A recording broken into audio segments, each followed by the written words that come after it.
The story begins with a sense of tension that never quite lets go. A woman sits alone in a dim room, lit only by green code flowing across an old computer screen. Her fingers move fast, as if she already knows someone is coming for her. Outside, police cars skid to a stop and officers rush up the stairs. They burst into the room, but she moves with a strange confidence. She fights like someone who understands the world in a different way, flipping through the air and striking with impossible precision. When she escapes by leaping across a wide gap between buildings, it becomes clear that she is operating on rules no one else in that world understands. Far from all this, in a small apartment lit by the cold glow of a monitor, a man named Thomas Anderson sits slumped in his chair. He works days as a programmer, and at night he becomes Neo, a hacker known for finding things others can't. He feels a constant pull towards something he can't name. He searches for answers about something called the Matrix, a term that keeps showing up in the darkest corners of the internet. He lives with the feeling that something is wrong. It's not fear but a kind of quiet dissatisfaction that never leaves him. He feels watched, like a small glitch follows him everywhere. One evening, he receives a strange message on his screen. The words appear by themselves. Follow the white rabbit. He stares at the screen, unsure what to make of it. Then he hears a knock at the door. A group of people step in, wanting him to fix a program. One of them has a small tattoo of a white rabbit on her shoulder. The message becomes real in that moment. He decides to follow her, not because of curiosity alone but because something inside him insists there is a path he is supposed to take. They take him to a loud club filled with shadows, strobe lights, music that rattles the walls. There he meets the woman from the opening scene. She introduces herself as Trinity. She tells him she knows what he's been looking. Neo keeps training every day. The ship feels more familiar now, and the crew treat him with a mix of curiosity and quiet respect. He joins them in the training programs where he learns skills at a speed that feels unnatural. Morpheus takes him through simulations that mimic cities, rooftops and combat arenas. Neo fights, flips and dodges in a world where the rules are softer than he first believed. Some moments feel like breakthroughs, and others feel like failures that sting. Each failure comes with Morpheus' steady voice telling him to free his mind. One of the moments that stays with him happens on the rooftop simulation where they practice jumping from one building to another. Morpheus jumps first. He doesn't take a running start. He just steps forward and soars across the giant gap. He lands almost casually on the other side. Neo looks down at the deep drop. His heart pounds. Everyone in the ship leans toward the screens, waiting. Neo steps forward, gathers courage and jumps. He falls. The impact doesn't kill him but it hurts in a way that makes him rethink everything. When he wakes up, Tank, who operates the training programs, laughs and reminds him that the rules are different here but the mind still reacts like the old world matters. One night during training, Neo eats dinner with the crew. They sit around the table, sharing stories. Most of them were born in the real world except Cypher. He was freed from the Matrix like Neo was. Cypher speaks quietly during the meal, staring at the dim lights, and Neo senses bitterness behind his calm smile. The crew try to lighten the mood by telling Neo that everyone falls in the jump program.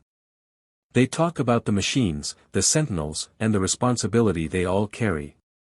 Even then, Neo feels the weight of something deeper, like the crew are watching his progress in ways they don't say.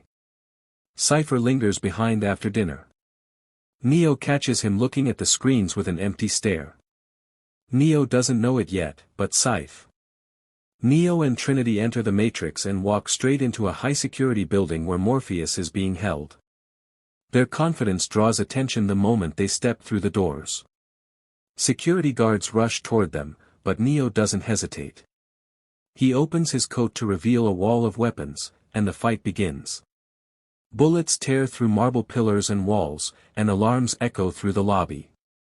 Neo and Trinity move like they understand the rhythm of the world. They flip, roll and fire with precision that catches everyone off guard. They reach the elevator with no time to breathe. Trinity sets an explosive on the cable. The elevator shoots upward while they ride the roof, hanging on as the walls blur around them.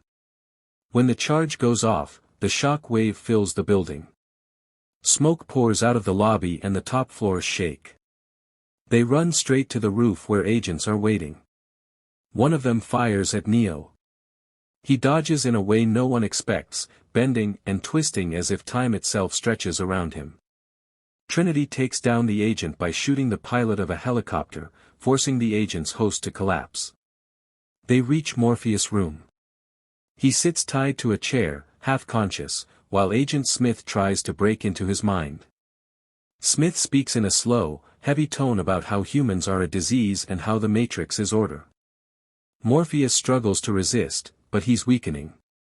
Neo crashes into the room and Smith turns, surprised by the sudden interruption. Neo fires and the fight turns chaotic. Smith dodges, moving with sharp precision, but Neo distracts him long enough for Trinity to drag Morpheus away from the chair. Neo holds back the agents while Trinity runs with Morpheus. They barely reach the helicopter in time. Trinity grabs the controls even though she isn't sure she can fly it. Neo ties himself in with a heavy cable, ready to help Morpheus escape. When the agents shoot the helicopter, it spirals, glass flying everywhere.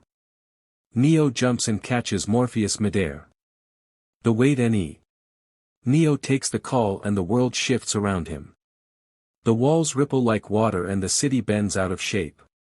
The signal pulls him out, and he wakes up on the ship with a deep breath that sounds like someone returning from the edge of death. Morpheus lets out a breath he didn't know he was holding. Trinity looks at Neo with a mix of relief and quiet certainty. The entire crew feels something settle, as if they just witnessed the start of a new chapter they can't fully predict. Outside, the danger hasn't passed. Sentinels close in, metal arms cutting through the water with sharp movements. The ship rattles as they attach themselves to the hull. Their drills begin cutting through the metal. Sparks fly across the dark interior. Tank scrambles to shut everything down. Zion's defense protocols require them to activate the ship's EMP, but it only works if everyone is disconnected from the Matrix. Morpheus and Trinity pull the plugs from Neo as the power flickers. The noise grows louder as metal claws pierce the ship. Tank waits for Neo to be clear. The instant he's free, Tank hits the EMP. A pulse explodes through the ship, bright and overwhelming. The Sentinels collapse in a sudden dead weight, falling from the hull and floating limp in the darkness. Silence settles over the ship. The danger is gone for now, but everyone knows it won't be long before more Sentinels return.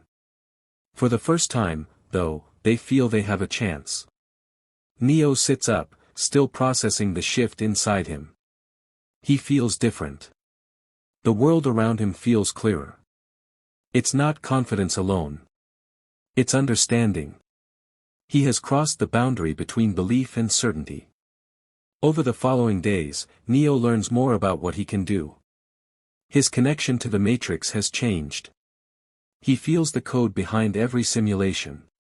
He can sense when an agent is near. Morpheus watches him with a steady pride, knowing that the prophecy he trusted for years has finally taken shape. Trinity stays near him, not out.